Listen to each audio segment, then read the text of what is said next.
April 22వ తారీఖు పెహల్గాంలో ఉగ్రవాదులు వచ్చి 26 మందిని పొట్టన పెట్టుకున్న పని నుంచి మొదలు పెడితే ఈ రోజు వరకు అంటే నిన్న కూడా కాంగ్రెస్ పార్టీ సిడబ్ల్యూసి సమావేశాలు నిన్న కూడా ఏర్పాటు చేసి భారతదేశ వ్యాప్తంగా కూడా అన్ని పార్టీ యూనిట్స్ త్రివిధ దళాలు చేసినటువంటి కార్యక్రమానికి వారికి సాలిడిటరీగా కార్యక్రమాలు తీసుకోవడం జరిగింది.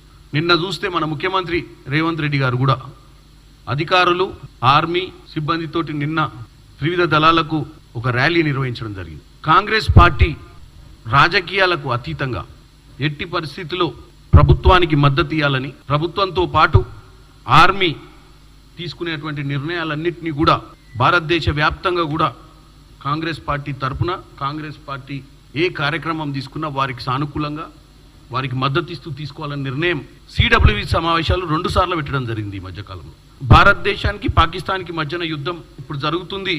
ఎయిర్ స్ట్రైక్స్, డ్రోన్స్ ద్వారా, మిజైల్స్ ద్వారా జరుగుతున్న ఈ స్ట్రైకే కాకుండా గతంలో కూడా పాకిస్తాన్కి భారతదేశానికి మధ్యన 4 సార్లు యుద్ధం జరగడం జరిగింది.